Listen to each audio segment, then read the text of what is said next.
8th win in a row. You guys, your offense is rolling.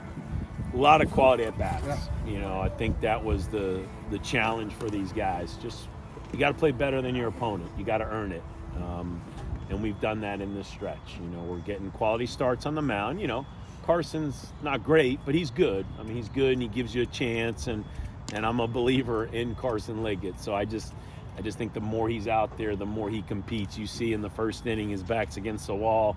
He gets a huge strikeout, you know, against a really good, or he gets the pop up, and then he strikes the guy out and gets off the field. Like, to put a 0 up in the first where they had a chance to score, again, you see flashes of it, and he's close. I mean, I think, you know, some of the walks are close. So you get a quality start again, and the offense has been very productive. I mean, it's just a lot of good at-bats. You mentioned quality at-bats, and it's not just the hits. I mean, even some of your outs seem like they're quality at-bats. What constitutes that, and when you're not going to get a hit every single time? Just relaxing, trusting your ability, preaching guys. You know, we want to get guys on, and we'll try to get them in scoring position. Then if we can get them over, we'll get them over. Then if we can get them in, get them in. I mean, it's just stuff you preach from day one, and they have the ability to do it. And your Isaac Humphreys and your JT Bensons and your Logan Beards and the McCoys. I mean, these are old guys. They should.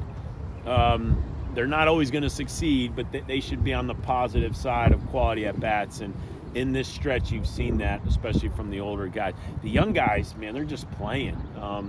Zion Rose gave us a huge boost.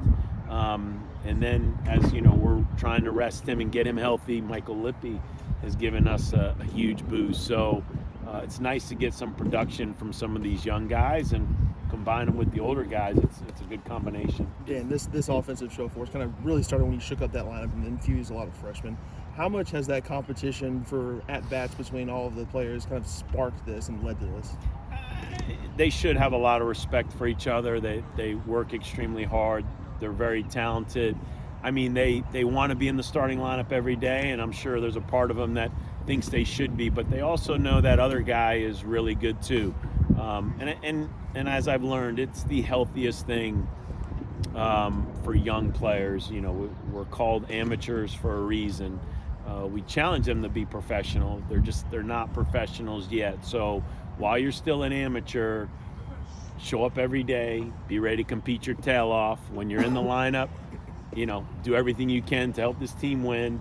And when you're not in the lineup, be ready to come off the bench. And, you know, again, a guy like Logan Beard, team captain, is, you know, because of Anderson's hot bat, you know, he's been out of the lineup a little bit, but man, he's ready. And he always comes in, seems to give us quality at bats. Is this you've got a couple of guys with, I think 4 or 5 guys now with 2 home runs, and you had a few today. Did you expect this team to have more power than maybe you saw in the first week or two, or kind of how do you come into the season thinking, you know what I mean? Yeah, power? I don't know. You never really know. Again, I think it goes down to, you know, as we preach doubles, you know, I think Coach Schneider, Coach Ray will do a great job of, you got to be on the ball, you got to move the ball. If you notice, you know, some of the home runs are, you know, backside, staying on the ball, going with it, hitting it the other way. I just think quality at bats and good at bats, and eventually the ball will leave the yard. But it's just not something we really preach, and you know, we feel like we play in one of the more fair ballparks in the country. Yeah, some days the wind's blowing out, but some days it's blowing in, and it plays really big. So you just got to be a good hitter, and you got to just have quality at bats. And right now, you know, the guys are having that. Speaking of quality at bats, Gavin, it's been a few games now, and finally a couple of them dropping today. There were some hard hit outs over the weekend. Yeah, it's as I said with Sean on the radio, just trying to find the right spot for him. You know, I had him penciled as a 2-hole type hitter, but he's not necessarily in our lineup because we try to take more pitches, let guys steal. He's settling in like that 5, 6, 7 spot where I've always said your great lineups, and I can go through the history of our great lineups. Our 6-hole hitter Dominguez was our 6-hole hitter when we went to Omaha in 07, and Wonderlick and guys like, you know, Ryan Wright had 60 RBI, I think, as a freshman. in the 6 hole. So finding the right spot for Gavin helps him as well, because he likes to get his swing off. He's aggressive. He's ready to swing, and so I just want to put him in a spot where he doesn't have to think too much.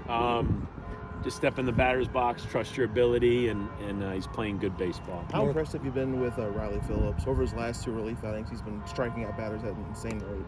You know, Riley, I got visions of him, you know, being a conference weekend starter, pitching a lot of high leverage innings, just gone through some unfortunate issues the past few years, but he's healthy, he's strong.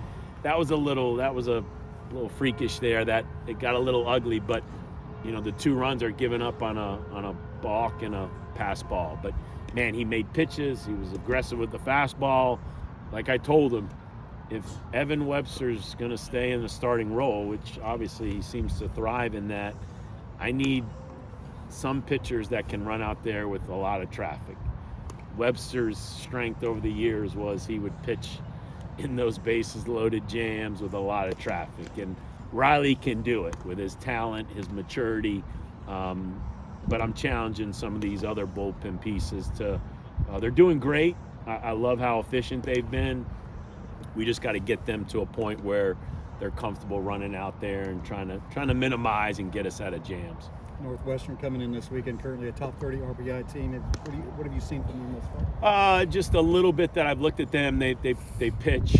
You know, they've got a couple guys that are really pitching well in the low-scoring games, and but as you always respect some of those teams, they're on the road. You know, you're either on a neutral site, you're not comfortable, or you're the visiting team. So there's a challenge in that. So they're going to come in here as comfortable as you could be, having to play, you know, at Jim Patterson Stadium. And I just, you know, the message will be the same. You got to earn it. Just pitch and defend and try to have, you know, quality at bats. And I'm looking forward to it. It's going to be good competition.